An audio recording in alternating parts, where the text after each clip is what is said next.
What's up, everybody? Welcome to my next video in the series about data analysis and statistics.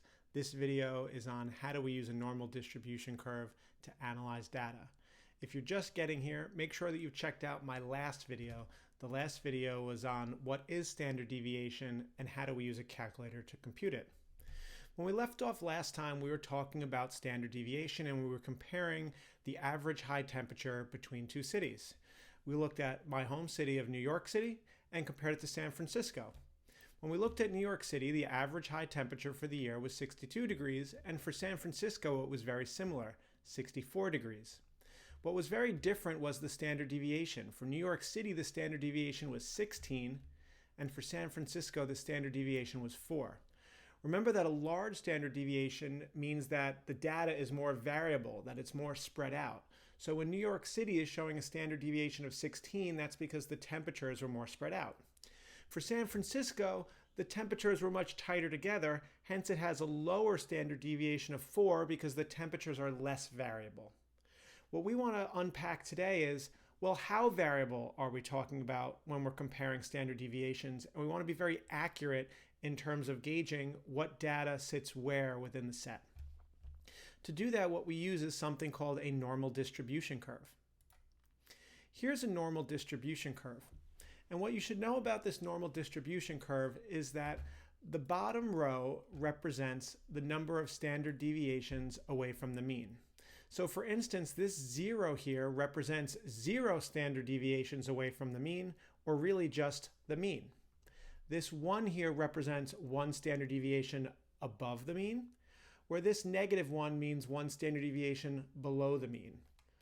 2.5 here would represent 2.5 standard deviations above the mean. So all of our data sits below the curve, 100% of it. And in order to make this make a little bit more sense, let's put in some of this San Francisco data. So when we looked at San Francisco, we saw that the mean was 64 degrees and a standard deviation was 4. If I wanted to fill out this normal distribution curve, what I could put here under 0 is 64 degrees. I could put 64 there because it is 0 standard deviations away from the mean. Now let's start to move up. This 1 here represents 1 standard deviation above the mean. With a standard deviation being 4, 64 plus 4 would be 68. Then I could go 2 standard deviations above the mean. That would be adding another 4 to 68, and I would get 72. You might have guessed that if I get to 3 here, I would be at 76 degrees. Now I want to go below. 1 standard deviation below would be subtracting 4 from 64. I'd get 60. Subtract 4 again, I'd get 56. And finally, we'd get 52. Now what this normal distribution curve is, it tells you just how spread out your data is. So what we should understand is that about 68.2% of our data lies within 1 standard deviation of the mean. That represents this group of data here. What that means in the context of the San Francisco high temperature scenario is that if you live in San Francisco, 68.2% of the time, the temperature will be between 60 and 68 degrees. Now, of course, we can expand from that, and we could talk about how much data lies within 2 standard deviations. If I want to talk about 2 standard deviations, 95.4% of the data lies within 2 standard deviations of the mean. What that would mean in the context of this problem is that if you live in San Francisco, you could expect 95.4% of the time the temperature to be between 56 and 72 degrees. Finally, within 3 standard deviations of the mean is where 99.8% of the data lies. That's pretty much all of it. So what you would understand in the context of this problem is that 99.8% of the time, in San Francisco, the temperature is between 52 and 76 degrees. That's not to say that the temperature can't be less than 52 or couldn't be higher than 76 degrees, but the high majority of the time, the temperature is within that variance from 52 to 76. Now, this normal distribution curve is true for all data, and that's the beauty of it. The only thing that's going to change is what the average or mean is of your data and what the standard deviation is, which would control these numbers here. So for New York City, I would still know that 68.2% of the data lies within one standard deviation of the mean, but all that would change was just the average temperature for New York City, which we learned was 62 degrees, and the standard deviations would change. I would have to add or subtract from 64 16 degrees every time. You could see that would create a much larger variability. Let's try a typical problem that deals with the normal distribution curve. We looked at this data last time. If you remember, this was the data of a bunch of schools in the City University of New York system, and it was what their acceptance GPAs were in 2017. When we looked at this data, we saw that it had a mean or an average of 86 and a standard deviation of 4.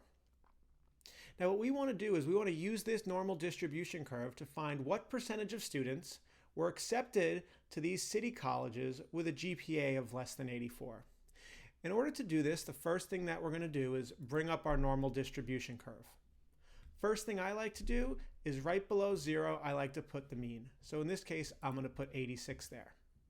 Now I use the standard deviation to go above and below the mean. One standard deviation above 86 would be 4 more. 2 would be 4 more than 90. And finally, 3 here would be at 98. Now I'd use the average and I'd count backwards. So I could fill in 4 less than 86, which would be 82. 4 less than 82 is 78. And 4 less than 78 would be 74. Now I would want to find the percentage of students that were accepted with a GPA of less than 84, and I'd look down here for where 84 is. What I notice is that I don't see 84, but I could take a guess that 84 is here. The way I think about it is if a standard deviation is 4, half of a standard deviation would be just half of that. Half of 4 would be 2. Hence, half a standard deviation is 2. So if I add or subtract 2 from either 82 or 86, depending on which direction I'd go, I'd get 84. Now I want to calculate the percentages of scores that are less than 84. Well, here's 84, and I'd want to go to the left, so I would shade these scores here. All of these scores here, or these percentages, represent a percentage of students that were accepted with a GPA of less than 84. So in order to do that, I would just add all of those percentages together. And when I would do that, I could see that in 2017, 30.9% of students were accepted with a GPA of less than 84. All of that came from just having these two pieces of data, the mean and the standard deviation, and understanding how the normal distribution curve works. Let's see if we could try another.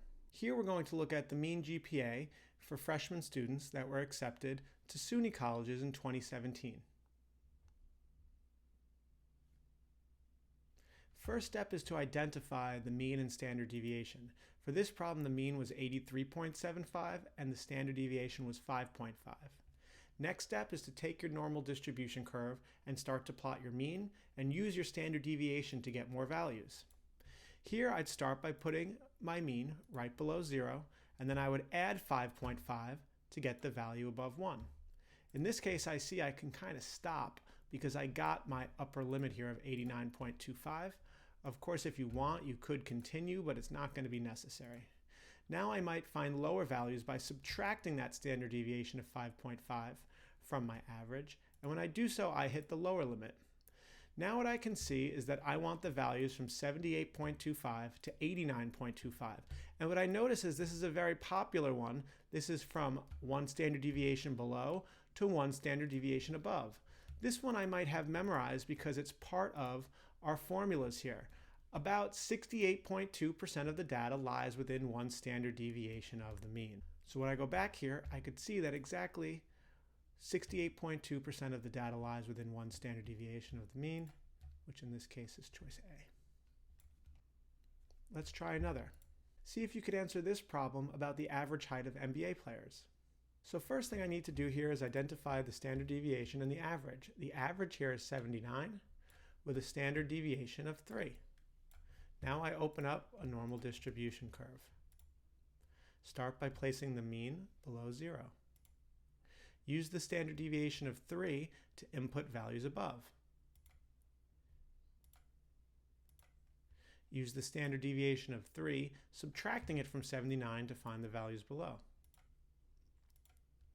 In this case, I want to know from 77.5 all the way up to 85.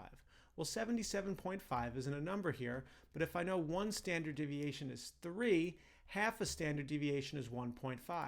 Subtracting 1.5 from 79 gives me the value I wanted of 77.5. Now I want to know what percentage of players had a height of 77.5 inches all the way up to 85 inches. That's this region here. And all I have to do is add up these percentages to find that. Here, 66.8% of players in the NBA have a height of 77.5 to 85 inches. Let's try another. This problem's a little different. Here you're going to be given intervals and asked which one shows 68.2% of the data. First thing I want to do is identify the mean and standard deviation. The mean here is 153 with a standard deviation of 22. If I start my curve, I can go here and label the mean right below 0 and start to add 22 above and below. What I notice very quickly is that I get 131 and 175. When I see 68.2%, that should kind of ring a bell of something that is very popular, which is 68.2% of data lies within one standard deviation of the mean. So when I go back here, I can tell that 68.2% of the data lies within one standard deviation of the mean. So that would be with 131 to 175. See if you could answer this problem about IQ. Well, first thing I'd want to do is open up my normal distribution curve. I'm going to label below 0 what the mean is. The mean in this case was given at 100.